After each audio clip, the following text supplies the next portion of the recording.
Welcome to Workplace Psychology with Dr. Martha Greidick. I'm Dr. Martha Greidick. This podcast examines a wide variety of work-related issues through the lens of industrial and organizational psychology. And while many of the topics discussed here may be seen as intended for white-collar employees and their employers, in reality, the ideas presented here are applicable across organizations and industries.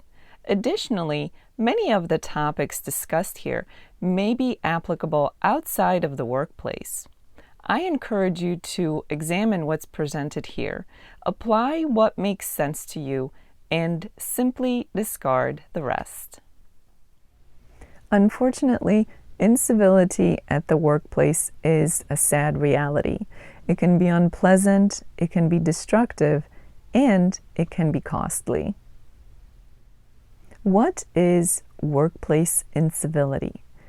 It's often characterized as a low-intensity, deviant behavior of some sort. Often it's repeated over time. Some examples of incivility at the workplace may include things like rude comments or ignoring someone or socially isolating them, or perhaps starting rumors about them. Things like dirty looks or withholding information or other resources are some examples of workplace incivility. Dominating conversations or meetings, or maybe any other disruptive kind of behaviors, even things such as sabotage, can be representative of workplace incivility. Workplace incivility can either be purposely obvious in nature, or it can be more covert. And of course, more covert behaviors are more difficult to pinpoint or to prove when confronted. The bottom line is that the purpose of incivility at the workplace is to harm the target of this kind of behavior. So why does workplace incivility happen to begin with? Well, it could be rooted at an individual level, meaning that some people are just not very nice. They treat everybody unpleasantly or poorly all the time, whether that's at work, whether that's outside of work. For whatever reason, whatever their issues, this is how they choose to conduct themselves. Workplace incivility can also be rooted in the organization, in its culture and its environment. It could be related to a toxic culture, or to a hostile environment, or an environment that is overly competitive. It could also be related to stress and a stressful workplace environment. And low employee morale can also play into this issue. What are the effects that are associated with workplace incivility? Well, these kinds of behaviors are generally bad all around. They can either create a bad environment or make a bad environment even worse. They can cause a perfectly good culture to become toxic in nature, or if the culture was already toxic, it can make matters even worse in that respect. Workplace incivility can affect engagement and motivation and productivity. It can also increase absenteeism. As to be expected, incivility at the workplace can be stressful. Not only can it cause stress, it can also cause physical and psychological health issues for employees. What all that means is that incivility at the workplace, when left unchecked, can lead to loss of employees, loss of customers, loss of vendors or business partners, and loss of money, loss of revenue. It's not difficult to understand that incivility at the workplace isn't only unpleasant for those on the receiving end or those who witness such behaviors. It's also destructive and costly. Therefore, it's the type of behavior that needs to be checked, that needs to have an end put to it. So how can we combat the high costs of incivility at the workplace? Well, first things first, this is everybody's responsibility.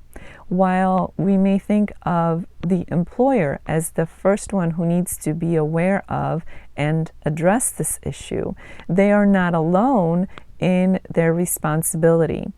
Employees should also be aware and engaged in combating workplace incivility. First and foremost, it's important to pay attention to the culture, the environment, and the behaviors. Those are so important in terms of providing indicators of whether or not workplace incivility is happening within an organization. It's also important to pay attention to stress levels within an organization. When people are stressed out, they may act in ways that would otherwise be not normal for them, and that will not be necessarily acceptable. So workplace incivility is much more likely to occur when there's a lot more stress within the workforce and within the organization. It's important to pay attention to the stress level of an organization. It's critical that a company is clear in terms of what is acceptable and unacceptable in terms of conduct and behaviors. We can't make any assumptions that everybody's on the same page. The rules and expectations have to be clear and understood by everybody involved. Policies and formal training are a good idea here. Open and honest communications should be encouraged for everyone within the organization. Everyone should feel free to discuss the topic and to report things that are inappropriate in terms of conduct and behaviors.